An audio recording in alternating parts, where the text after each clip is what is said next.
Hey, what's up, guys? Welcome to Earwax. It's Colin, and today we're going over a list that I've been wanting to do for a while. Actually, like pretty much since I started this channel, and I kept giving people opportunity to vote for this list, and they kept voting for other things, which is fine. I'm glad you guys got the videos that you preferred. But this is a list for me and hopefully for anyone else that's watching and actually enjoys this music. But today we're doing my top 5 modern psychedelic progressive rock albums. So what is psychedelic progressive rock? Because I feel like a lot of people that aren't like as nerdy into this genre as I am like to get them confused. And I want to just be very clear. There's progressive rock, there's psychedelic rock, and then there's, where it meets in the middle. For a long time, people have also sort of classified this blend of these two subgenres as like space rock due to one of the originators of this genre, Pink Floyd. A lot of their early stuff being very like cosmic themed, especially on their first couple of albums with songs like Interstellar Overdrive, Set the Controls for the Heart of the Sun, and of course, Astronomy Domine. And yeah, I love this type of music. It gets its origin in the late 60s with bands like Pink Floyd, Hawkwind, Gong, a lot of other bands kind of in that realm that really sort of moved this forward and has just been a steady constant in my life for years. And I'm super excited to do this list. So before we get into the honorable mentions, let's go over the rules one more time. So modern, I kind of shifted my thinking on like what a modern album is with my last modern video. So modern for me is going to be the last 10 years. So all of these albums came out either 2015 or later. And then they have to be specifically slightly more leaning towards the progressive rock side. Notice I did put it the terminology in that order. So psychedelic progressive rock. I want to make sure that these are albums that really fit the progressive rock mold, but just have more of that like kind of classic psych rock feel to it. Also, I'm going to apologize ahead of time. I normally don't like putting multiple albums from one artist on lists like this, but it was unavoidable this time, and you'll see what I mean.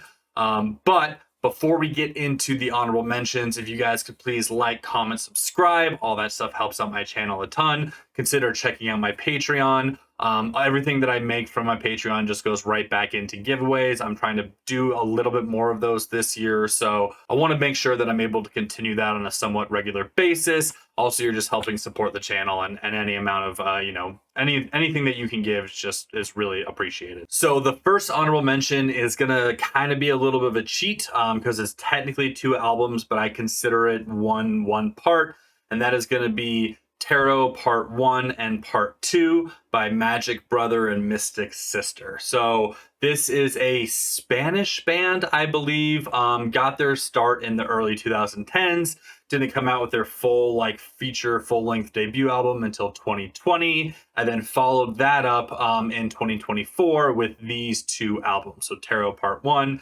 Tarot Part 2, absolutely fantastic, very flute driven, which I love. I think, amazing, like, just really well done flute sections over rock is one of the key cornerstones of progressive rock, at least for me, especially on like sort of like the psych aspect of it. You've got great bands that have utilized flute over the years, like Jethro Tull, Moody Blues, Camel, and these guys are doing it incredibly well. Fun concept here, each song kind of goes through one of the tarot cards, and thematically, I think they do fit very well. It's just a killer album and a great like modern entry into this genre that's been alive for, going on 60 years at this point. For my next honorable mention is going to be The Universe Also Collapses by Gong. This is actually the band that Magic Brother and Mystic Sister got their name from. They've been around for a long time. And people weren't really sure what this album was going to sound like, or at least I think there might have been one more before this, but maybe this was the first one, since the death of their longtime like frontman, lead singer. I can't remember his name right now, but I believe he passed in 2015.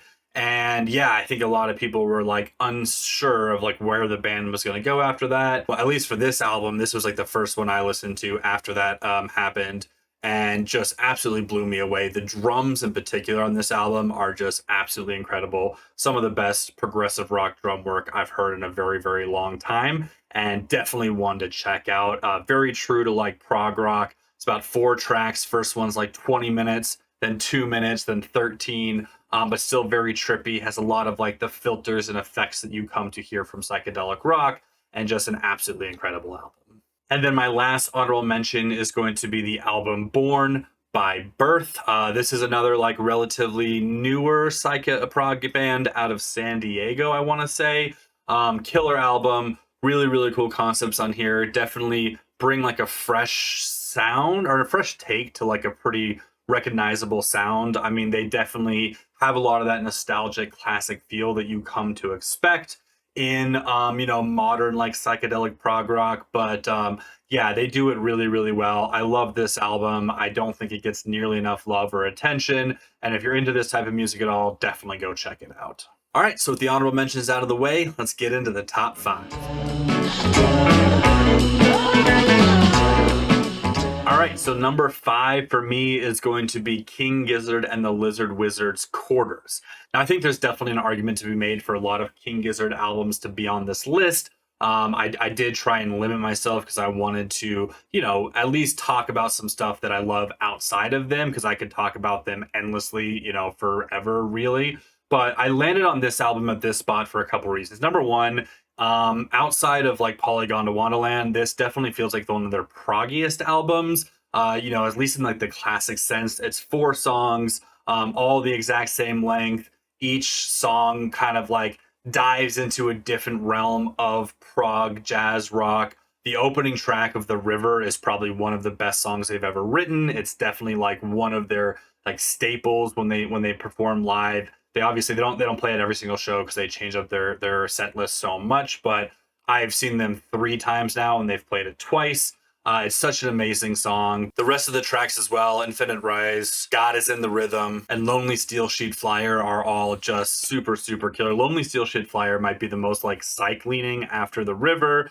But yeah, if you want to hear just like a masterful presentation of what this subgenre is, listen to this album, because I think it's one of the most underrated outside of The River. Like, that's a big song, but the rest of the songs on this LP don't get talked about nearly enough. And I really think that they should, because it's absolutely incredible.